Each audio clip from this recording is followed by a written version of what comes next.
Okay, तो आज के इस वीडियो में हम लोग बात करने वाले हैं क्लास 10 का मैथ का चैप्टर नंबर 6 जिसका नाम है ट्रायंगल्स। और ये जो है इसका आज हम लोग इंट्रोडक्शन वीडियो देखने वाले हैं। तो देखो, जो ट्रायंगल चैप्टर है इसमें मेजरली दो जो है महत्वपूर्ण टॉपिक है, कॉन्सेप्ट है। और ये सारे जितने भी टॉपिक्स हम लोग कवर करने वाले हैं वो पूरा का पूरा जो है एनसीईआरटी पे बेस्ड होने वाला है। कहने का मतलब है जो बुक तुम्हारा एनसीईआरटी जो है न्यू पैटर्न पे, उस पैटर्न में जितने भी वर्ड, जितने भी स्टेटमेंट, जितने भी टॉपिक, जितने भी कॉन्सेप्ट दिए हुए हैं, उन सभी को हम लोग अपने भाषा में प्यार से समझने वाले हैं। तो उसके लिए सबसे पहले तुम वीडियो को लाइक कर दो, चैनल पे नए हो तो सब्सक्राइब कर दो, और चलो हम लोग शुरू करते हैं। देखो, ट्राइंगल के बारे में हम लोग बहुत सारी बातें जानते हैं क्या। तो ट्राइंगल जो है वो तीन तरीके के होते हैं। सबसे पहला है स्केलेन ट्राइंगल, जिसमें कोई भी साइड जो है इक्वल नहीं होता है। और दूसरा जो टाइप है ट्राइंगल का वो होता है हमारा स्केलेन ट्राइंगल। अगर कोई भी दो साइड ट्राइंगल का अगर इक्वल हमें दे दे तो वो जो है हमारा इस आइसोसेलेस ट्राइंगल कहलाएगा। तीसरा होता है इक्विलेटरल ट्राइंगल, उसमें तीनों साइड जो है एक दूसरे के इक्वल होता है। तो ये हमारा टाइप हो गया ट्राइंगल्स के। अब एंगल्स के बेसिस पे ये सारे जो है साइड के बेसिस पे ट्राइंगल्स को बांटा गया था, ठीक है। अब एंगल के बेसिस पे देखो क्या क्या होता है। एंगल के बेसिस पर अगर तुम देखो तो जो एंगल है हमारा, अगर वो 0 डिग्री से बड़ा कोई ट्राइंगल हो और 90 डिग्री से छोटा कोई ट्राइंगल हो, ये इक्वल नहीं है, ठीक है। तो वो जो ट्राइंगल हमारा बनाएगा, जैसे कि ये वाला ट्राइंगल, तो ये हमारा एक्यूट एंगल का ट्राइंगल कहलाएगा। एक्यूट ट्राइंगल बेसिकली नाम होता है उसका, क्लियर है। अब वैसे ही अगर कोई ट्राइंगल है जिसमें एक एंगल जो है 90 डिग्री के इक्वल है, तो उसे हम लोग राइट एंगल ट्राइंगल बोलते हैं। कौन सा ट्राइंगल बोलेंगे? तो राइट एंगल ट्राइंगल, क्लियर हो गया। अगर 90 डिग्री से बड़ा हो, ठीक है, कोई एंगल ट्राइंगल में 90 डिग्री से बड़ा हो और 180 डिग्री से छोटा हो, तो वैसे ट्राइंगल को जो है हम लोग बोलते हैं ऑब्ट्यूज एंगल ट्राइंगल, ठीक है। जैसे ये 90 डिग्री से हमारा बड़ा एंगल है, तो इसे हम लोग बोलेंगे कौन सा ट्राइंगल? तो ऑब्ट्यूज ऑब्ट्यूज ट्राइंगल बोलेंगे, ठीक है।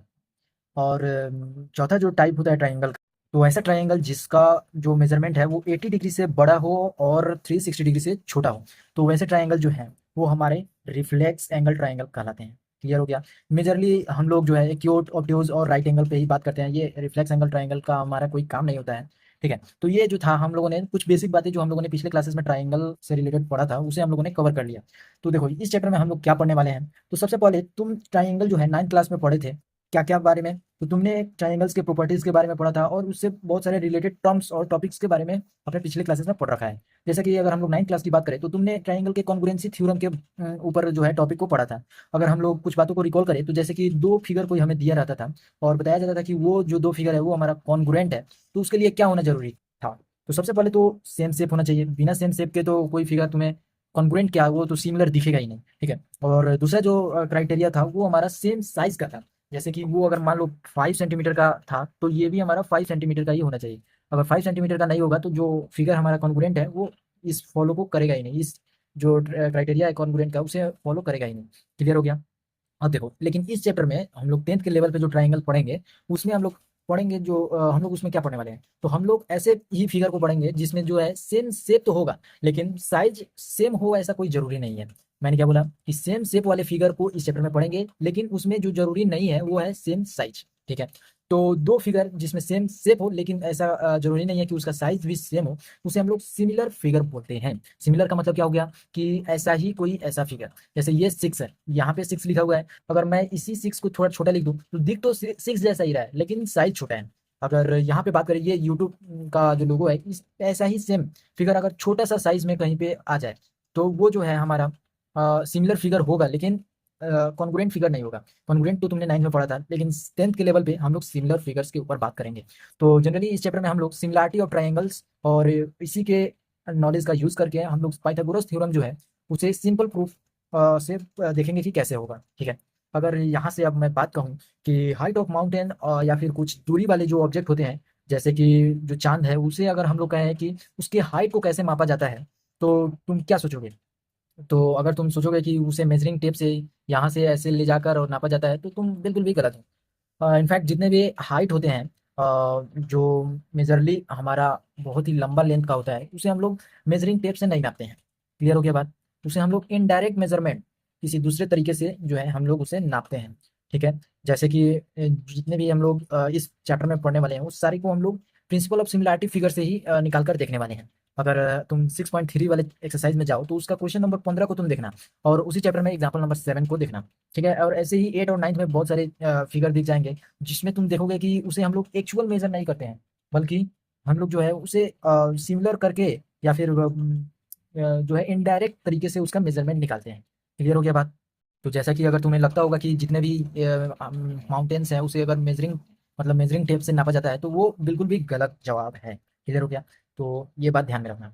अब देखो 6.2 जो पॉइंट है हमारा, जो कॉन्सेप्ट यहाँ से उठ के आ रहा है, वो आ रहा है सिमिलर फिगर्स का। जैसे कि मैंने तुम्हें पिछले कुछ पार्ट से बताया, कुछ पैराग्राफ से बताया कि जो सिमिलर फिगर होने के लिए क्राइटेरिया है वो क्या होना चाहिए, सेम शेप होना चाहिए, और जरूरी नहीं है कि साइज सेम हो। क्लियर हो गया बात? तो तुमने 9th क्लास में पढ़ रखा है कि जितने भी सर्किल होते हैं अगर वो सेम रेडियस के हो तो उसे हम लोग कॉन्ग्रुएंट सर्किल बोलेंगे। क्लियर है? All square same side length का जो है उन्हें हम लोग कॉन्ग्रुएंट फिगर बोलते हैं। Equilateral triangle with same side length का जो है उसे हम लोग कॉन्ग्रुएंट बोलते हैं। अब देखो, ऐसे दो फिगर, दो सर्किल, दो रेडियस जो अलग अलग लेंथ के हों उसने कंसिडर कर लो। ठीक है? जैसे कि तुम्हें फिगर 6.1, ये जो फिगर 6.1 है इसके 1 नंबर फिगर में तुम देख पा रहे हो। यहाँ पे हम लोगों ने क्या देखा कि यहाँ पे अलग अलग फिगर को हम लोगों ने कंसिडर कर लिया। तो क्या ये सारे जो है कॉन्करेंट फिगर हैं? जबकि इन सारे में जो है सेम रेडियस नहीं है। तो जवाब है कि बिल्कुल नहीं, ये सारे जो फिगर हैं ये कॉन्ग्रुएंट एक दूसरे के बिल्कुल भी नहीं है। अब देखो यहाँ पे ध्यान दो। अब ध्यान देने वाली बात ये है कि जो फिगर हम लोगों ने कंसिडर किया है इसमें कुछ फिगर कॉन्ग्रुएंट हो सकते हैं और कुछ नहीं भी हो सकते हैं। और देखो यहाँ पे जितने भी फिगर हम लोगों ने 1, 2 और 3 में कंसिडर किया है उस सभी में सेम शेप का फिगर लिया है।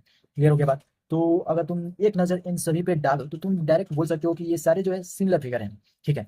अब देखो ये सारे जो दो दो फिगर हैं हम लोगों को, जैसे कि ये वाला, ये वाला, ये वाला, तुम देख रहे हो कि इसमें सेम शेप है, बट जरूरी नहीं है कि साइज सेम है।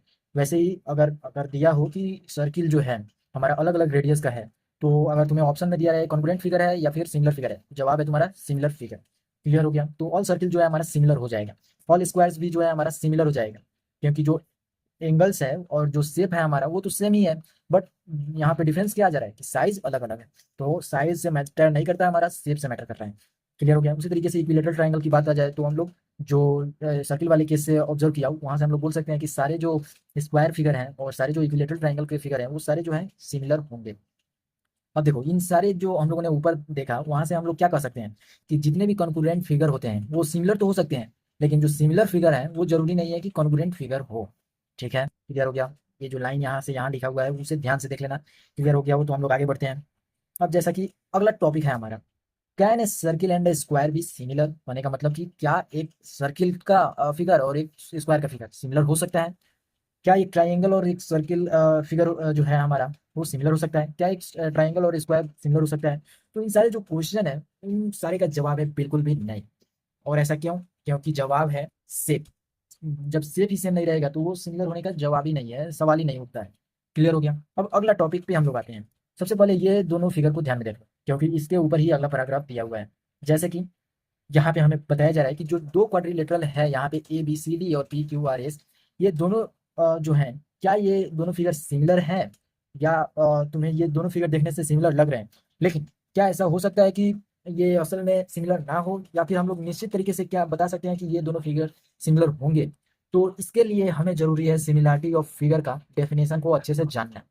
तो इसे जानने के लिए सबसे पहले हम लोग कुछ रूल पे आते हैं जो डिसाइड करेगा कि गिवन दो फिगर जो है वो हमारा सिमिलर होगा या नहीं होगा। तो सबसे पहले तुम ये 3 फिगर को ध्यान से देखो। अब तुम ये 3 फिगर तुमने देख लिया, अब तुम्हें यहाँ से देखने से क्या पता चल रहा है? देखो, सबसे पहले पहला फिगर, दूसरा फिगर और तीसरा फिगर में सेम मोनूमेंट, यानी जो फिगर है हमारा वो ताजमहल का है, वो तीनों में सेम है, लेकिन साइजेस जो है वो हमारा डिफरेंट है। पहला बड़ा है, दूसरा उससे छोटा है, उससे छोटा है तीसरा। ठीक है? तो जवाब है कि हाँ ये सिमिलर तो है, तीनों फिगर जो है सिमिलर है।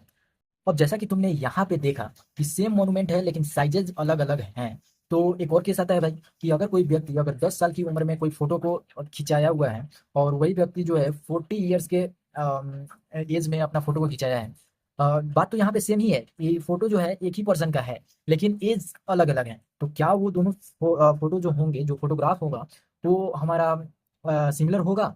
क्योंकि व्यक्ति तो सेम ही है, बस साइन से और फोटोग्राफ का जो साइज है वो भी सेम है। तो जाहिर सी बात है कि सिमिलरिटी के तरीके से हमारा सिमिलर होना चाहिए, लेकिन जवाब है बिल्कुल भी नहीं। क्यों? क्योंकि 10 साल की एज में उस व्यक्ति का फीचर्स, बॉडी फीचर्स, और कहने का मतलब है कि साइज जो होगा उस एज में और 40 ईयर्स के एज में वो बिल्कुल भी सेम नहीं होगा। ठीक है, और हमारा सिमिलरिटी जो है वो शेप पे ही मेजरली जो है कंसर्न होता है। ठीक है, तो ये फिगर जो है हमारा सिमिलर नहीं होगा। अब अब देखो यहाँ पे सवाल जो है वो हमारा आता है कि जो फोटोग्राफर्स होते हैं, फोटोग्राफर जानते हो कि वो लोग फोटोग्राफ को प्रिंट करने वक्त आखिर ऐसा क्या ही करते हैं कि सेम व्यक्ति, सेम जो ऑब्जेक्ट है हमारा, उसे प्रिंट करने के वक्त साइजेस अलग अलग कर लेते हैं। ये सवाल जेन्युइन है और आता भी है। तो तुमने बहुत सारे जो टर्म्स हैं उनके बारे में सुन रखा होगा, जैसे स्टाम्प साइज, पासपोर्ट साइज और पोस्ट कार्ड साइज फोटोग्राफ। ये सारे जो साइजेज हैं फोटोग्राफ के, वो सारे जो हैं जनरली शॉर्ट साइज के फिल्म होते हैं, यानी छोटे से होते हैं फोटोज। और उनका जो मेजरमेंट है साइज का वो 35 mm साइज के होते हैं। और तुम चाहो तो इसे बड़ा भी बना सकते हो, जैसा कि 45 mm, 55 mm।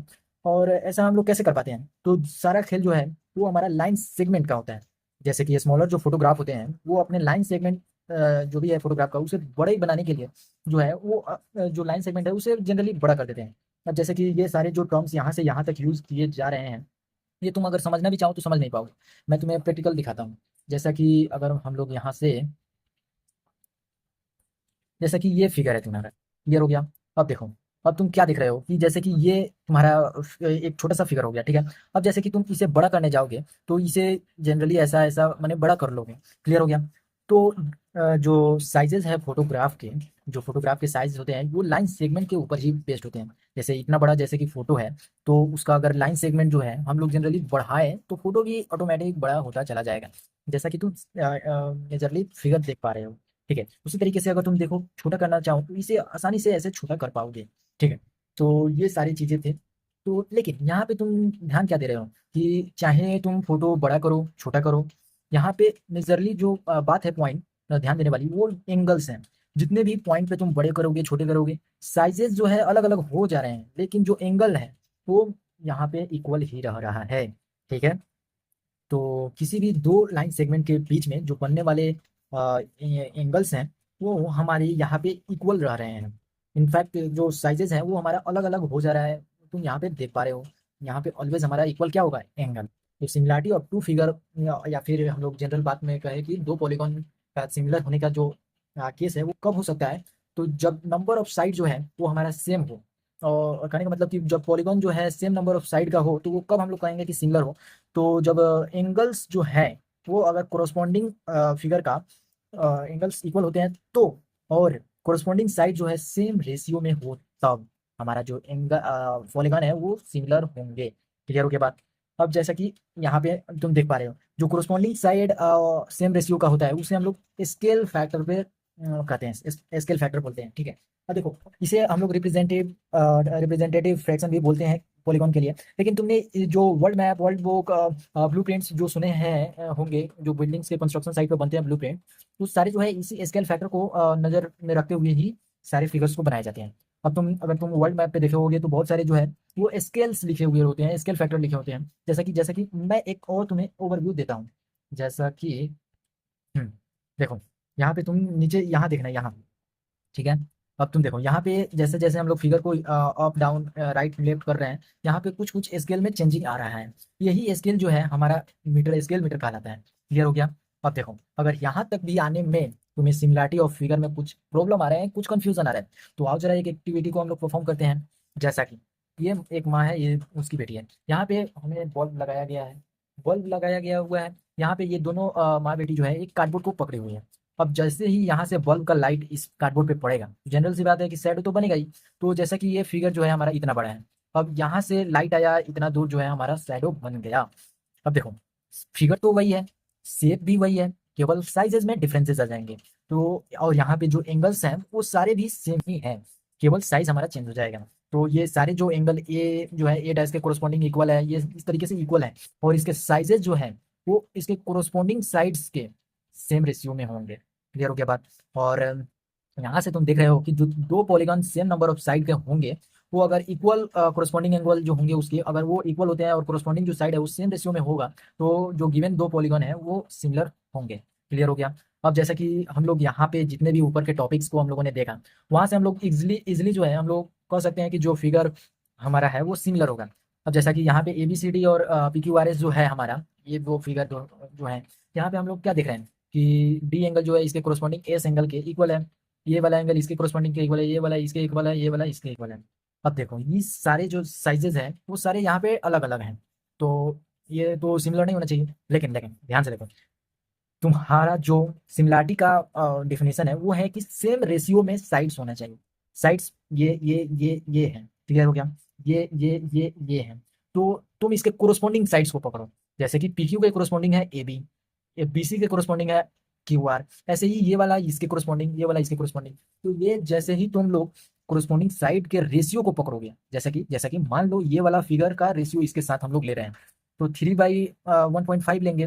बिल्कुल सर। और जैसे ही इसे हम लोग सिंप्लीफाई करेंगे तो 2 आ जाएगा हमारा। वैसे ही अगर इस फिगर को हम लोग इसके साथ लेंगे, क्लियर है, जैसा कि 5/2.5, तो इसका भी जो रेशियो है वो हमारा सिंप्लीफाई करने के बाद 2 आ रहा है। तो ओवरऑल जैसे जैसे तुम इन सारे के रेशियोज को निकालोगे, सारे जो है इक्वल रेशियोज आएंगे, और हमें यही तो चाहिए सिमिलर होने के लिए, तो आसानी से हमारा जो फिगर है वो हमारा इक्वल आ गया। तो वैसा ही तुम यहाँ पे भी देख सकते हो।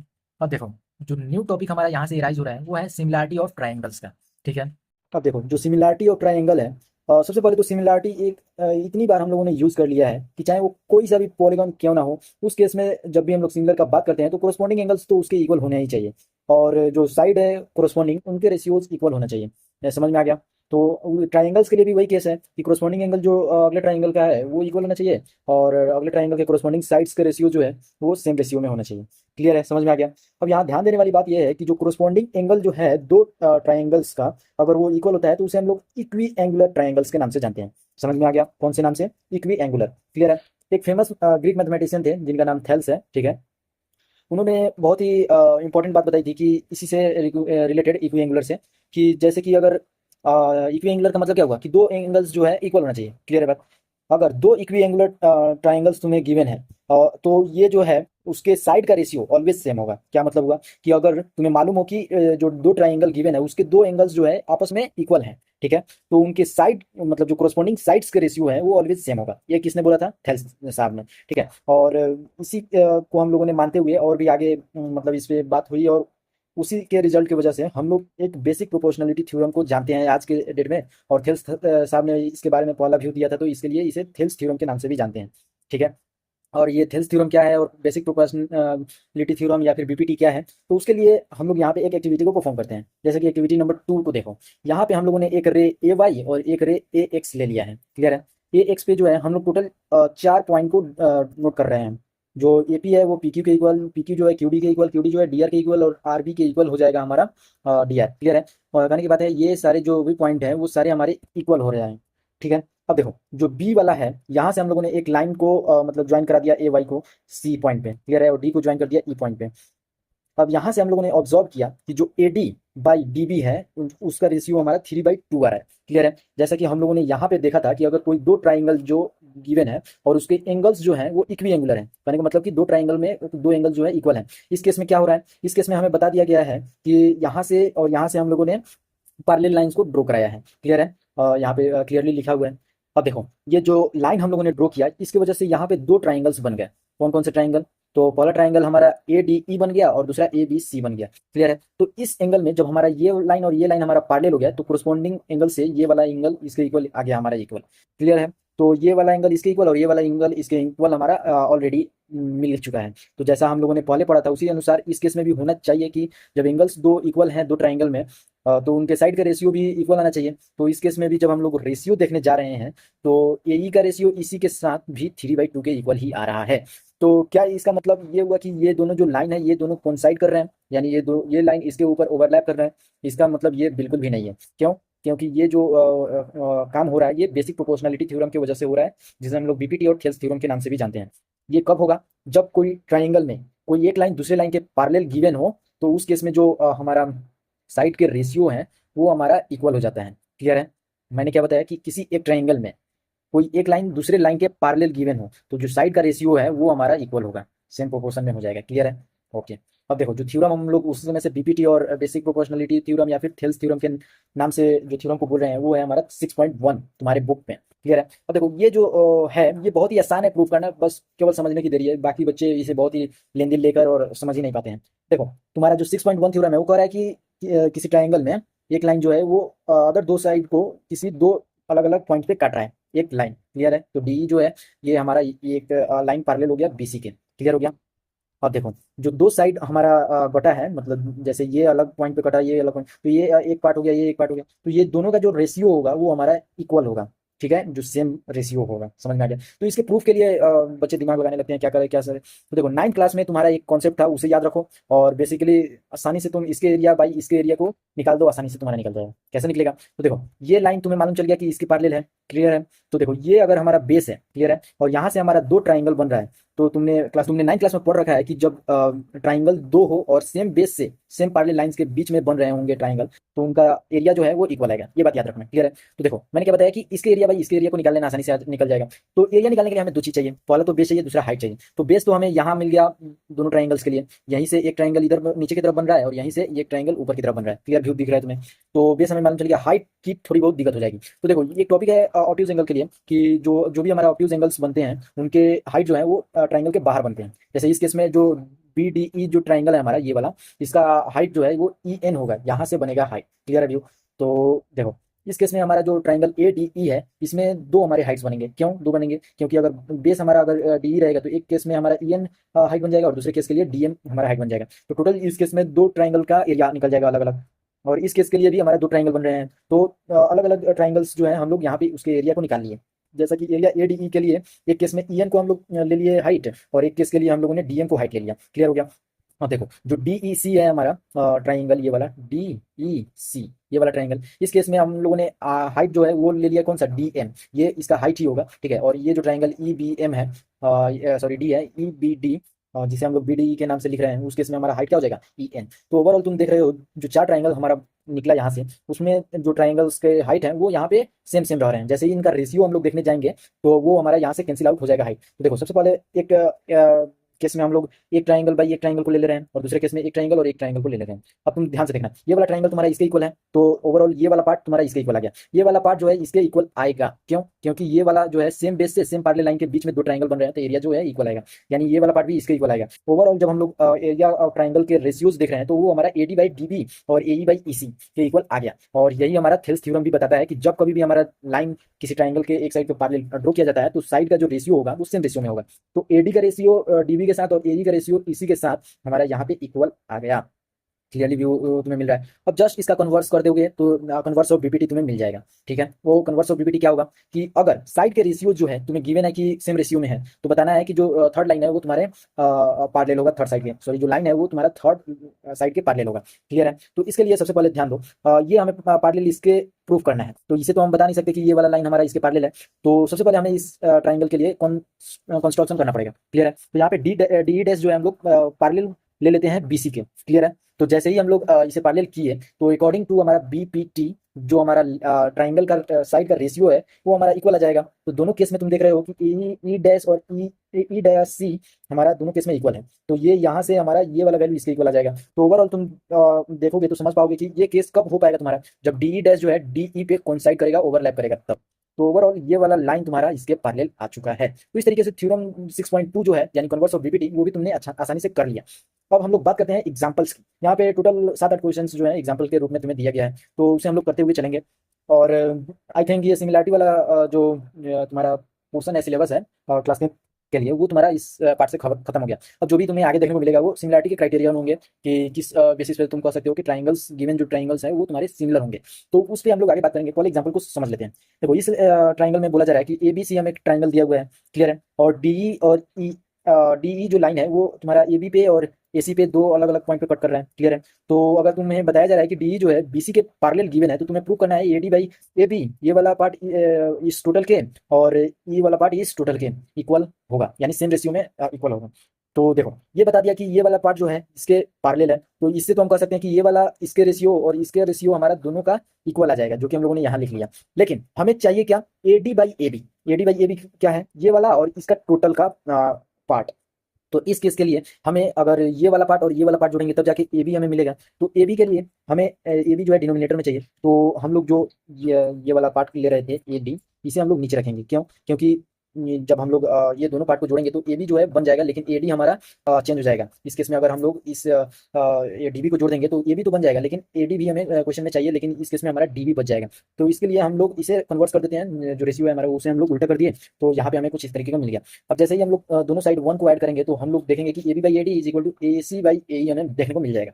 अब इस केस में हम लोग अगर इसे भी कन्वर्ट कर देंगे तो ओवरऑल जो हमें प्रूव करना था वो हम लोगों ने प्रूव कर दिया। तो इस तरीके से हमारा एग्जाम्पल नंबर 1 को हम लोगों ने आसानी से प्रूव कर दिया। अब आते हैं एग्जाम्पल नंबर 2 के ऊपर। एग्जाम्पल 2 में हमें गिवन है कि एबीसीडी जो है एक ट्रेपेजियम है। ये जो फिगर आप देख रहे हो, जो पॉलीगॉन हमें गिवन है वो ट्रेपेजियम है। इस केस में ए बी जो है ई एफ के सॉरी सी डी के पैरेलल गिवन है, और ई एफ जो है नॉन पैरेलल साइड पे ए डी और बी सी जो साइड है नॉन पैरेलल उस पे अलग अलग पॉइंट पे कट कर रहा है। ठीक है, और इस केस में ई एफ जो है वो ए बी के पैरेलल गिवन है। तो तुम्हें बताना है कि ए ई जो होगा हमारा, उसका रेशियो अगर ई डी के साथ देखें तो बी एफ और एफ सी के इक्वल सेम प्रोपोर्शन में आएगा रेशियो। क्लियर है? तो सबसे पहले हमें क्या करना पड़ेगा, ये तो हमारा ट्राइंगल का रूप है ही नहीं, तो इस केस में हमें ट्राइंगल्स में बांट देना होगा। यहाँ से हम लोग जो एसी पॉइंट है उसे हम लोग ज्वाइन कर देंगे, तो ये वाला पार्ट इसके मतलब दो ट्राइंगल्स में डिवाइड हो जाएगा। तो first triangle A D C के लिए अगर हम लोग देखें तो इस केस में हमारा ईजी जो है वो हमारा इसके पैरेलल हो जाएगा। कैसे पैरेलल होगा? ए बी जो है वो सी डी के पैरेलल गिवन है, और ई एफ जो है वो ए बी के पैरेलल है। तो ओवरऑल जो तीनों लाइन है हमारा ए बी ई एफ और सी डी हमारा इक्वल मतलब सेम जो है पैरेलल हो जाएगा। सारे लाइंस जो है एक दूसरे के पैरेलल हो जाएंगे। तो उस तरीके से ईजी जो है हमारा इस केस में सी डी के पैरेलल हो जाएगा, और A E by E D A जी के और सी जी के रेशियो के इक्वल हमारा मिल गया। अब उसी तरीके से इस ट्राइंगल के लिए जब हम लोग बात करने जाएंगे तो ये पैरेलल हो जाएगा ए बी के, और इस केस में इसका रेशियो इसके साथ, इसका रेशियो इसके साथ हमें देखने को मिल जाएगा, जो कि हम लोग यहाँ से देख रहे हैं। अब जब हम लोग फर्स्ट और सेकंड का जब हम लोग बात किए तो इस केस में हमारा ए जी बाई जी सी जो पार्ट है वो दोनों केस में इक्वल आ रहा है। तो फर्स्ट और सेकंड इक्वेशन से हम लोग ए ई बाई ई डी जो है हम लोग B F by C F के इक्वल प्रूव कर दिए, और यही हमें क्वेश्चन में बोला गया था प्रूव करने के लिए। तो इस तरीके से हम लोग क्वेश्चन नंबर 2 एग्जाम्पल नंबर 2 को भी हम लोग आसानी से प्रूव कर दिए। अब बढ़ते हैं एग्जाम्पल नंबर 3 के ऊपर, जो कि बहुत ही आसान होने वाला है। तो वो कहा जा रहा है कि P Q R triangle given है तुम्हें, और एस टी जो है वो तुम्हें पैरेलल नहीं गिवन है। क्लियर है? और इस केस में जो एंगल पी एस टी बन रहा है वो हमारा पी आर क्यू के इक्वल गिवन है तुम्हें, और रेशियो जो है वो हमारा यहाँ पे गिवन है कि इसका रेशियो इसके इक्वल है। ठीक है, तो इस केस में जब हम लोग बात करने जाएंगे तो जैसे ही ये वाला पार्ट हमारा इक्वल गिवन दे दिया तो कन्वर्स ऑफ बीपीटी के तरीके से हम कह सकते हैं कि एस टी जो है हमारा इसके पैरेलल मिल जाएगा। और जैसे ही ये पैरेलल आया तो ये वाला एंगल इसके इक्वल आ जाएगा। कैसे इक्वल होगा कमेंट में बताओ। और जैसे ही ये वाला एंगल इसके इक्वल है, ओवरऑल तो तीनों एंगल जो है एक दूसरे के इक्वल आ गया, यानी एंगल क्यू और एंगल आर भी आपस में इक्वल आ गया। तो आइसोसेलेस होने के लिए तो वही तो चाहिए कि एक ट्राइंगल में दो एंगल इक्वल होने चाहिए, और प्रूव करने के लिए बोला गया था कि ये ट्राइंगल हमें आइसोसेलेस प्रूव करना है। आसानी से हम लोगों ने इसे प्रूव कर दिया। अब जो है नेक्स्ट टॉपिक हमारा आ गया criteria of similarity of triangle. देखो ये चीज़ हम लोग अगर देखने जाए ना तो बहुत ही आसान टॉपिक है, जो हम लोगों ने कॉन्ग्रुएंसी में पढ़ा था सेम वही पढ़ना है। बस आरएचएस में इस केस में हमें बात नहीं करना पड़ता है आरएचएस के लिए, लेकिन आगे तुम्हें आरएचएस के बारे में भी कुछ मालूम चलेगा। सिंपल सा चीज़ है क्राइटेरिया ऑफ सिमिलरिटी में। सबसे पहले तो तुम्हें दो ट्राइंगल्स दिए जाएंगे, उस केस में कोरस्पॉन्डिंग एंगल इक्वल तुम्हें चेक करना पड़ेगा, और साइड के रेशियो के जो है वो सेम है कि नहीं वो चेक करना पड़ेगा। तो अगर तुम दो ट्राइंगल में ये सभी चीज़ें चेक करने चले जाओ तो बहुत ही लेंदी प्रोसेस हो जाएगा। और क्या ये सही है कि दोनों ट्राइंगल में ये सारी चीज़ चेक करके ही तुम बता पाओगे कि ये दोनों ट्राइंगल जो है सिमिलर है या नहीं है? तो ये बिल्कुल भी जरूरी नहीं है। जैसे कि हम लोग कॉन्ग्रुएंसी में पढ़ रखा है कि केवल 3 ही चीज़ चाहिए, टोटल 6 चीज़ हम लोगों को इसमें चेक करना पड़ रहा है, लेकिन उसमें सिमिलरिटी के क्राइटेरिया में केवल 3 चीज़ें ही हमें चाहिए। पहला कि दो एंगल हमारा इक्वल आ जाएगा ना, तो तीसरा एंगल ऑटोमेटिक इक्वल आ जाएगा। ये बात तो तुम मानते हो। तो बिल्कुल वही सीन है कि अगर तीनों एंगल हमें गिवन दे दिया तो ये कॉन्ग्रुएंसी में नहीं था कि एंगल एंगल एंगल हमारा क्राइटेरिया होता है कॉन्ग्रुएंसी का, वो नहीं था। ठीक है, लेकिन सिमिलरिटी में अगर हम लोग बात करें तो एंगल्स तीनों अगर इक्वल आ जाएगा तो हमें हम लोग आसानी से बोल देंगे कि ट्राइंगल हमारा सिमिलर हो जाएगा। ठीक है, सिमिलरिटी का यही तो काम है कि शेप जो है वो सेम होना चाहिए, बाकी साइज से उससे कोई भी फर्क नहीं पड़ता है। तो ये तुम्हें पहला क्राइटेरिया देख लिया कि ए और ए ऐसे जरूरी होता है, लेकिन ए ही हम लोग लिखते हैं एंगल एंगल सिमिलरिटी क्राइटेरियन। ठीक है, दूसरा है साइड एंगल साइड। अगर दो साइड के रेशियो और उसके इंक्लूडिंग एंगल का कोरस्पॉन्डिंग इक्वल आ गया तो तुम आसानी से सिमिलर बोल दोगे। उसी तरीके से एस जो है वो हम लोग देख लेंगे कि अगर साइड के रेशियोज जो हैं वो हमारा सेम रेशियोज में है तो वो हमारा ट्राइंगल जो है वो हमारा सिमिलर हो जाएगा। तो इस केस के लिए जो है ये कोरस्पॉन्डिंग एंगल जो है आपस में इक्वल है। सिंबॉलिकली अगर हम लोग देखें इस केस के लिए तो हमारा जो ए बी सी है वो हमारा डी ई एफ ट्राइंगल के सिमिलर है। क्लियर है? यहाँ पे साइज सेम नहीं है तो इसके लिए हम लोग कॉन्ग्रुएंस नहीं बोलेंगे, कॉन्ग्रुएंट ट्राइंगल है। ठीक है, ये जो साइन है ये तुम्हारा कॉन्ग्रुएंट अलग ट्राइंगल के लिए होता था यूज, और ट्राइंगल अगर सिमिलर का यूज करना हो तो केवल ऐसा हमें साइन का यूज करना पड़ता है। क्लियर है? तो जैसे कि तुम कंग्रुएंसी और ट्रायंगल में देख लिए हो कि हम लोग किसी एक ट्रायंगल को उसी प्रकार से कंग्रुएंट कर सकते हैं जिसके उसके एंगल्स कोरस्पॉन्डिंग इक्वल हो उस तरीके से। सेम इस सिमिलरिटी ऑफ ट्रायंगल्स में भी होता है, जैसे कि ए बी सी इस ट्रायंगल में उसके कोरस्पॉन्डिंग डी ई एफ के सिमिलर है, तो अगर तुम लिखना चाहो कि ई डी एफ के सिमिलर है तो ये बिल्कुल भी गलत हो जाएगा। ये सिमिलरिटी नहीं अलाउ करता है कि इसे तुम इस तरीके से लिखो। क्लियर हो गया? अब यहाँ से नेचुरल क्वेश्चन जो है वही एराइज होता है कि क्या हमें उसके सारे रेशियो सारे इक्वल को चेक करना पड़ेगा, तो इस तरीके से तुम आगे देख सकते हो। इस केस में तुम्हें एक एक्टिविटी देखने को मिल रहा है, एक्टिविटी 4। तो इस केस में क्या है कि एंगल्स जो है वो तुम्हें गिवन है, साइड का मेजरमेंट भी गिवन है। तो इस केस में दो एंगल दिया हुआ है, तो तीसरा आसानी से निकल जाएगा। कैसे निकल जाएगा? ये दोनों का सम जो है 100 हो गया, 100, और तीसरा का जो मेजरमेंट होगा वो 180 से माइनस कर देंगे तो आसानी से निकल जाएगा। तो ये हमारा तीसरा का सम जो है, सॉरी तीसरा एंगल जो है वो 80 डिग्री निकल गया। तो ये अगर तुम्हें दो एंगल मालूम है तो आसानी से तुम कह सकते हो ट्रायंगल सिमिलर होगा। इस केस में देखो, जैसे ही बीसी का रेशियो ईसी के देखने गए तो 3/5 आ गया, यानी 0.6। तो वैसे ही अगर तुम ई डी एफ और ए सी का देखने जाओगे तो सेम रेशियो सेम ही आएगा। क्लियर है? तो इस तरीके से तुम एक्टिविटी देख सकते हो। देखो 6.3 जो थ्योरम है वो हमारा कह रहा है कि अगर दो ट्राइंगल हैं, ठीक है, और उसमें कोरस्पॉन्डिंग एंगल्स जो है इक्वल है, तो तुम्हें बताना है कि उसके कोरस्पॉन्डिंग साइड का जो रेशियो है वो सेम रेशियो में होगा, और इस तरीके से दोनों ट्राइंगल जो है सिमिलर होंगे। तो तुम्हें बताया गया है कि सारे रेशियोज सॉरी सारे एंगल जो है वो इक्वल होंगे। इस केस में हम लोगों ने ए बी सी ट्राइंगल ले लिया, डी ई एफ एक ट्राइंगल ले लिया। टोटल हम लोगों ने दो ट्राइंगल ले लिया, इसका एंगल इसके इक्वल और इसका एंगल इसके कोरस्पॉन्डिंग एंगल्स के इक्वल हम लोगों ने आसानी से ले लिया। क्लियर है? तो इस केस में हम लोग जैसे ही देखने आगे बढ़ेंगे उस केस से पहले हम लोग यहाँ पे एक कंस्ट्रक्ट कर लेते हैं पी क्यू ई एफ के पैरेलल। ठीक है? तो इस केस में हमारा डी पी क्यू एंगल और एंगल ई जो है इक्वल हो जाएगा कोरस्पॉन्डिंग एंगल से, और जब हमारा ये वाला एंगल इसके इक्वल आ गया, ये वाला एंगल हम लोग इसके इक्वल हम लोगों ने लिया हुआ गिवन था क्वेश्चन में, तो ओवरऑल बी जो है वो एंगल डी पी क्यू के इक्वल आ गया, ये वाला एंगल इसके इक्वल आ गया, ये वाला एंगल इसके इक्वल मालूम है, क्वेश्चन में दिया ही हुआ है। तो ओवरऑल ये वाला ट्राइंगल तुम देखने जाओ तो ये सेम रेशियो में हम लोगों ने सॉरी सेम साइड के मेजरमेंट में इसे कट किया था। क्लियर है? तो ये वाला ट्राइंगल इसके कॉन्ग्रुएंट हम लोगों ने मालूम कर लिया। अब कॉन्ग्रुएंट मालूम चल गया तो हम लोग आसानी से सीपीसीटी से हम लोग निकाल सकते हैं। फिलहाल हमें सीपीसीटी की कोई ज़रूरत नहीं है। यहाँ पे हम लोग इस केस में अब देखें तो ये वाला साइड जो है हमारा इसके इक्वल आ गया, ये वाला साइड हमारा इसके इक्वल आ चुका है, मतलब मालूम ही है तुम्हें। और इस केस में ये पैरेलल है तो इसका रेशियो इसके साथ इसका सेम रेशियो में हो जाएगा। तो ओवरऑल तुम देखने जाओ तो तुम्हारा रेशियो मालूम चल गया, और एट द एंड जो तुम्हारा साइड के रेशियो है वो सेम रेशियो में आ जाएगा। तो एक रिमार्क है, जो रिमार्क हमारा यह है कि किसी ट्रायंगल का दो एंगल किसी अलग ट्रायंगल के रिस्पेक्टिवली दो एंगल्स के इक्वल अगर आता है तो जो एंगल सम प्रॉपर्टी हम लोग पढ़े हुए हैं उससे थर्ड एंगल भी हमारा इक्वल हो जाएगा। क्लियर है? और इस तरीके से तीनों एंगल इक्वल हो जाएगा और ए सिमिलैरिटी क्राइटेरियन को हम लोग फॉलो कर सकते हैं। तो जो हमारा मेन प्रोसेस है वो है कि अगर दो ट्राइंगल गिवन हो और दो एंगल्स जो है रिस्पेक्टिवली दो एंगल्स के इक्वल है तो ट्राइंगल हम लोग सिमिलर बोल सकते हैं। क्लियर हो गया? और इसी को हम लोग ए सिमिलैरिटी क्राइटेरियन बोलते हैं। अब जैसा कि हम लोगों ने देखा कि जो हमारा तीनों एंगल है किसी एक ट्रायंगल का वो तीनों एंगल अलग ट्रायंगल के इक्वल आ जा रहा है, तो क्या अगर कोरस्पॉन्डिंग साइड के रेशियो भी अगर सेम रेशियो में होंगे तो क्या ये बात सही है कि वो भी मतलब सिमिलर हो जाएगा ट्रायंगल? जैसा कि एंगल के केस में हो रहा था कि अगर तीनों एंगल जो है इक्वल आ जाते हैं तो उसे हम लोग सिमिलर बोल दे रहे थे। क्लियर है? तो उसी तरीके से अगर सेम रेशियो दिया हुआ हो साइड का तो क्या हम लोग जो लाइन एंगल्स के केस में बोल रहे थे उसी के तरीके से हम लोग साइड के केस में भी बोल सकते हैं या नहीं? तो जवाब है हाँ। यानी कि अगर रिस्पेक्टिवली हमें प्रोपोर्शनल दिया हो साइड का रेशियो तो ये बिल्कुल कह सकते हैं कि जो एंगल होगा हमारा वो इक्वल हो जाएगा। इसके लिए हम लोग यहाँ पे एक एक्टिविटी किए हुए हैं, देख सकते हो। यहाँ पे दो ट्राइंगल ले लिया है हम लोगों ने, साइड का जब हम लोगों ने रेशियो देखने गए तो जो रेशियो आ रहा है वो हमारा 2/3 आ रहा है। अब तुम एक काम करो, इसका मेजरमेंट इसके साथ ये और सारे एंगल का मेजरमेंट तुम निकाल दो। तुम क्या देखोगे कि एंगल ए जो है वो डी के इक्वल आ रहा है, बी जो ई के इक्वल आ रहा है, और सी जो है एफ के इक्वल आ रहा है। तो इस तरीके से तुम और भी केसेस लेकर अगर तुम मेजरमेंट लोगे तो सभी टाइम जितने भी बार तुम इसको प्रैक्टिस करोगे उतने बार कोरस्पॉन्डिंग एंगल्स जो है वो इक्वल आएगा। और ये सब ऐसा क्यों हो रहा है? तो ये सिमिलरिटी का क्राइटेरियन को फॉलो कर रहा है, जो कि हमारा 6.4 थ्योरम होने वाला है। कह रहा है कि अगर दो ट्राइंगल्स में साइड किसी ट्राइंगल के साइड का जो रेशियो है वो प्रोपोर्शनल हो यानी सेम रेशियो में हो तो जो दूसरा ट्राइंगल है उसके कोरस्पॉन्डिंग एंगल्स इक्वल होंगे और इस तरीके से हमारा ट्राइंगल जो है वो सिमिलर हो जाएगा। बेसिकली ये जो क्राइटेरियन है वो side side side S similarity criterion है।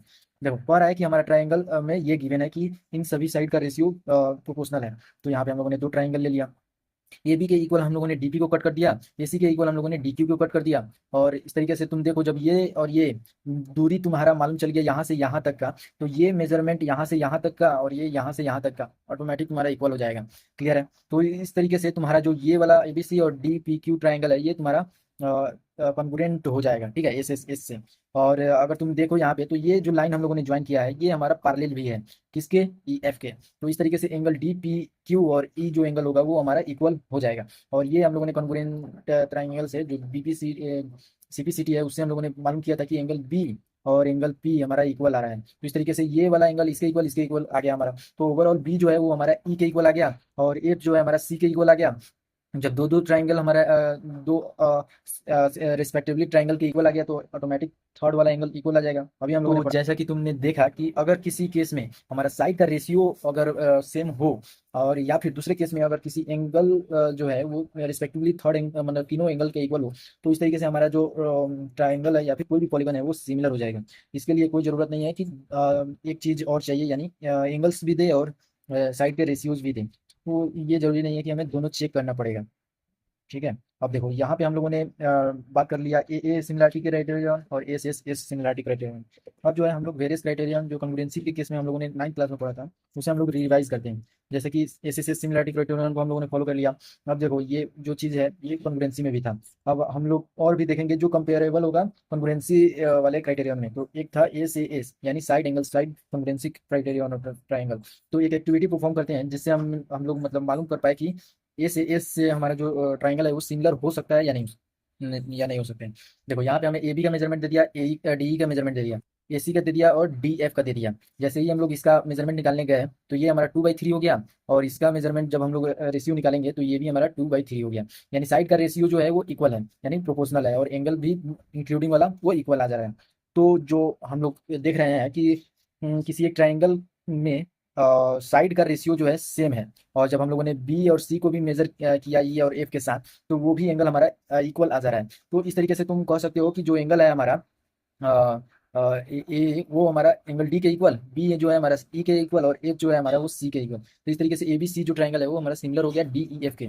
अगर इस तरीके के और भी एक्टिविटी तुम परफॉर्म करोगे तो तुम देखोगे कि इंक्लूडिंग वाला एंगल और साइड का जो रेशियो है वो अगर इक्वल आता है, तो ट्राइंगल जो है तुम पाओगे कि सिमिलर ही आएगा। और ये ऐसा क्यों हो रहा है? तो सिमिलरिटी के क्राइटेरियन को फॉलो करने की वजह से, जो कि हमारा 6.5 थ्योरम होने वाला है। इस केस में हम लोगों ने मालूम है कि ये जो है वो डी के इक्वल है, और इसका रेशियो इसके साथ अगर हम लोग निकाले और इसका रेशियो इसके साथ निकाले तो वो हमें इक्वल दिया हुआ है।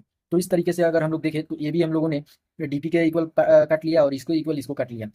अब देखो इस केस में तुम्हें देखने को मिल रहा है ये ट्राइंगल और ये ट्राइंगल, इसका इंक्लूडिंग हमारा इक्वल है, और ये वाला इक्वल है इसके, और ये वाला इक्वल है इसके। तो इस तरीके से हम लोग कह सकते हैं कि ट्राइंगल ए बी सी और ट्राइंगल डी पी क्यू हमारा कॉन्ग्रुएंट हो गया। और कॉन्ग्रुएंट होने से हमारा क्या हुआ कि जो हमारा एंगल्स है ये वाला इसके इक्वल हो रहा था, और ये पैरेलल होने से जो एंगल पी है हमारा वो हमारा ई के इक्वल आ गया। तो ओवरऑल जो हम लोग देख रहे हैं वो सारा एंगल जो है हमारा इक्वल आ जा रहा है। तो इस तरीके से हम लोग कह सकते हैं कि जो ट्राइंगल है हमारा वो सिमिलर हो जाएगा। ठीक है, अगर कोई साइड का रेशियो और उसके इंक्लूडिंग एंगल हमें गिवन हो कि इक्वल है, तो इस तरीके से हम बोल सकते हैं कि गिवन पॉलीगॉन या फिर ट्राइंगल हमारा सिमिलर होगा। अब यहाँ से कुछ एग्जांपल जो है हमारा आता है, तो आओ जरा उसे कवर कर लेते हैं। इस केस में बोल रहा है कि पी क्यू जो है हमारा पैरेलल है आर एस के, और हमें बताना है P Q R P O Q जो है तो सबसे पहले यहाँ देखो, जब ये वाला लाइन इसके पैरेलल है तो ये यहाँ से जो ये वाला एंगल बन रहा है इसके इक्वल हो जाएगा। कैसे इक्वल होगा? तुम कमेंट में बताओ। ठीक है, और ये वाला एंगल इसके इक्वल होगा, अल्टरनेट इंटीरियर एंगल से हो जाएगा, और ये इसके इक्वल हो जाएगा। कैसे? तो वर्टिकली अपोजिट से। तो इस तरीके से तीनों एंगल तुम्हारा इक्वल मालूम चल गया, तो तुम बोल सकते हो कि ट्राइंगल जो है सिमिलर हो जाएगा ए सिमिलरिटी क्राइटेरियन से। इस केस में देखो कह रहा है कि एंगल पी को निकालना है, ये वाला एंगल निकालना है। तो इस केस में हम लोग क्या देख रहे हैं कि पहला एबीसी जो ट्राइंगल है उसमें हमें एंगल भी दिया हुआ है, साइड का मेजरमेंट भी दिया हुआ है। तो इस केस में हम लोग साइड का रेशियो निकालेंगे। जैसे ही हम लोग साइड का रेशियो निकाले तो साइड जो है हमारा इक्वल आ गया। तो इस तरीके से हमारा ट्राइंगल जो है एस से सिमिलर हो गया। तो अगर अब हम लोग एंगल सी देख रहे हैं, एंगल पी के इक्वल गिवन है, एंगल सी इसमें हमें नहीं गिवन है। तो इस तरीके से हम लोग थर्ड एंगल को किस तरीके से निकालेंगे? एंगल सम प्रॉपर्टी से। तो ये जोड़े तो 140 डिग्री आ गया, तो ये 40 डिग्री हमारा सी एंगल आ गया, और सी हमारा पी के इक्वल है। तो इस तरीके से हम लोग देख रहे हैं कि हमारा जो पी एंगल है वो 40 के इक्वल आ जाएगा। एग्जाम्पल 6 के लिए हमारा कह रहा है कि ओ ए इंटू ओ बी इक्वल है ओ सी इंटू ओ डी। तो सबसे पहले इसे हम लोग रेशियोज के फॉर्म में ला दो या फिर फ्रैक्शन के फॉर्म में ला दो। तो ओ ए इंटू ओ बी है, तो ये हम लोग ओ सी कर दे रहे हैं, और इधर O D by O B कर दे रहे हैं। अब इस ट्राइंगल को ध्यान से देखो। अब इसमें हमें क्या करना है कि ए सी जो है, एंगल ए जो है वो एंगल सी के इक्वल प्रूव करना है, और एंगल बी जो है वो एंगल डी के इक्वल प्रूव करना है। तो हमें गिवन है कि साइड का रेशियो हमारा गिवन है, क्लियर है। ओ ए बाई ओ सी और O D by O B, यानी हमारे साइड का रेशियो गिवन है और हमें प्रूव करना है एंगल ए जो होगा वो सी के इक्वल होगा और बी जो होगा हमारा डी के इक्वल होगा। ठीक है, तो इसके लिए सबसे पहले देखो इस केस में एंगल ए ओ डी जो है वो इस केस में हमारा एंगल सी ओ बी के इक्वल आ रहा है, यानी वर्टिकली अपोजिट से इक्वल हो जाएगा। तो ये देखो हमारा इसका रेशियो इसके साथ और इसका रेशियो इसके साथ हमें गिवन है, इंक्लूडिंग एंगल हमें मालूम चल ही गया। तो इस तरीके से ए सिमिलैरिटी क्राइटेरियन से हमारा इक्वल हो गया, corresponding angle of similar triangle से हम लोग इसको इक्वल कर देंगे। एग्जाम्पल 7 की अगर बात करें तो एग्जाम्पल नंबर 7 जो है वो कह रहा है कि यह एक लैंप पोस्ट है, यहाँ पे एक लड़की जो है यहाँ से यहाँ चलकर गई है, ठीक है, और यहाँ से जो लाइट निकल रहा है वो 1.2 मीटर पर सेकंड के स्पीड से जा रहा है, 3.6 मीटर एबव है ये लैंप। तो बताना है कि अगर ये लड़की 4 सेकंड में यहाँ तक गई है तो ये जो शैडो इसका बनेगा, जो लड़की है वो 90 सेंटीमीटर का है, तो ये शैडो कितना सेंटीमीटर का होगा। तो सबसे पहले ये निकालना है तो हम लोग एक्स मान लेते हैं। इस केस में देखो सिमिलरिटी और ट्राइंगल से ही इस क्वेश्चन को सॉल्व करने वाले हैं, वैसे तो ये ट्रिग्नोमेट्री से भी सॉल्व हो सकता है। सबसे पहले देखो ये वाला 90 डिग्री है, ये वाला 90 डिग्री होगा, क्यों? जब भी कोई ऑब्जेक्ट खड़ा होता है तो वो वर्टिकली खड़ा होता है ग्राउंड से, तो उस केस में 90 डिग्री बनता है। तो ये एंगल हमें 90 डिग्री मालूम चल गया, एंगल ये दोनों में कॉमन है, दो एंगल में मालूम चल गया, तो एंगल सम प्रॉपर्टी से थर्ड एंगल ऑटोमेटिक इक्वल हो जाएगा। तो इस तरीके से हमारा जो ट्राइंगल ए बी ई है वो सी डी ई के सिमिलर हम लोगों ने प्रूव कर दिया। जब सिमिलर हो गया तो ट्राइंग जो हमारा रेशियो है वो हमारा इक्वल आ जाएगा। तो इस तरीके से जब हम लोग सॉल्व करते जाएंगे तो एक्स का जो मेजरमेंट है वो 1.6 मीटर लॉन्ग आ जाएगा। तो ये हमारा क्वेश्चन नंबर 7 था। 8 भी उसी तरीके से बहुत ही आसान है, इस केस में हमें 3 क्वेश्चन को सॉल्व करना है, तुम आसानी से कर सकते हो। यहाँ पे तुम्हारा एक्सरसाइज स्टार्ट हो जाएगा, क्लियर है। समरी की अगर बात करें तो समरी में हमें क्या बोला गया है कि कोई भी दो फिगर दिया हुआ है उसका सेम शेप अगर हो तो उसका कोई जरूरत नहीं है कि साइज भी सेम हो सिमिलर ट्राइंगल फिगर कहने के लिए, क्लियर है। जितने भी कॉन्ग्रुएंट फिगर है वो सिमिलर हो सकते हैं, लेकिन सिमिलर जो है वो कॉन्ग्रुएंट नहीं हो सकते हैं। दो पॉलीगन जो है वो नंबर ऑफ साइड अगर सिमिलर होगा, यानी दो पॉलीगन का जो नंबर ऑफ साइड है वो उस तरीके के दो पॉलीगन अगर सिमिलर होते हैं तो उस केस में हमारा कोरस्पॉन्डिंग एंगल इक्वल होगा और साइड का रेशियो जो है वो सेम होगा। अगर कोई एक लाइन किसी ट्राइंगल के अदर साइड के पैरेलल हम लोग ड्रॉ करते हैं तो जो साइड का डिवाइड करेगा, जो साइड यहाँ पे हमारा डिवाइड करता है वो सेम रेशियो में डिवाइड करेगा, क्लियर हो गया। और इसी का जस्ट उल्टा कर देंगे कि अगर साइड का रेशियो तुम्हें गिवन है कि सेम रेशियो में है तो लाइन जो है पैरेलल होगा थर्ड साइड के। 6 नंबर पॉइंट जो है वो कह रहा है कि अगर ट्राइंगल के अंदर कोरस्पॉन्डिंग एंगल जो है इक्वल दिया हुआ है तो जो साइड है वो कोरस्पॉन्डिंग साइड का रेशियो इक्वल आएगा और इस तरीके से ट्राइंगल सिमिलर हो जाएगा। किसी दो ट्राइंगल में अगर जो दो एंगल है एक ट्राइंगल के वो रिस्पेक्टिवली दो एंगल के इक्वल भी दिया हो तो ट्राइंगल जो है सिमिलर हो सकता है। 8 नंबर पॉइंट कह रहा है कि दो ट्राइंगल के अंदर अगर कोरस्पॉन्डिंग साइड का रेशियो सेम दिया हो तो इसकी वजह से हमारे जो कोरस्पॉन्डिंग साइड का रेशियो जो होगा वो हमारा सॉरी कोरस्पॉन्डिंग साइड का रेशियो जो है सेम रेशियो में दिया हुआ है, तो इसकी वजह से कोरस्पॉन्डिंग एंगल जो है वो इक्वल हो जाएगा और ट्राइंगल सिमिलर हो जाएगा S S S similarity criterion से। अगर कोई दो ट्राइंगल में कोई एक एंगल जो है किसी अनदर ट्राइंगल के इंक्लूडिंग एंगल के इक्वल दिया हो और साइड का रेशियो जो है सेम दिया हो तो ट्राइंगल ए से ए सिमिलरिटी क्राइटेरियन से इक्वल हो जाएगा, ठीक है। अब देखो यहाँ पे एक नोट है रीडर के लिए कि किसी ट्राइंगल के अंदर हाइपोटेनस और एक साइड जो है किसी ट्राइंगल का वो प्रोपोर्शनल हो अलग अदर ट्राइंगल के हाइपोटेनस और एक साइड के, हाँ क्लियर है। तो जो दो ट्राइंगल होगा वो सिमिलर हो जाएगा, ये जो है वो आर एच एस सिमिलरिटी को रेफर करता है, क्लियर हो गया। इस केस में हम लोग आर एच एस नहीं देखे हैं तो इसके लिए मत समझना कि R H S similarity criterion नहीं होता है, आर एच एस भी होता है, क्लियर हो गया। ये नोट से इसलिए बताया गया है। तो इस तरीके से हम लोगों ने जो ट्राइंगल चैप्टर है उसका हम लोगों ने बुक्स को लेकर उसका इंट्रोडक्शन वीडियो हम लोगों ने देख लिया, जितने भी बुक में हमारा पॉइंट वाइज कॉन्सेप्ट वाइज जितने भी टर्म्स आए हैं कॉन्सेप्ट आए हैं उसे हम लोगों ने आसानी से यहाँ से कवर कर लिया। तो और भी ऐसे चैप्टर हैं जिसे हम लोगों ने बुक से लेकर ही कवर किया है, तो तुम उसे चैनल पर जाकर प्लेलिस्ट से देख सकते हो। फिलहाल वीडियो को कर दो लाइक, चैनल पे नए हो तो सब्सक्राइब कर देना और ऐसी ही वीडियोस के लिए जुड़े रहो।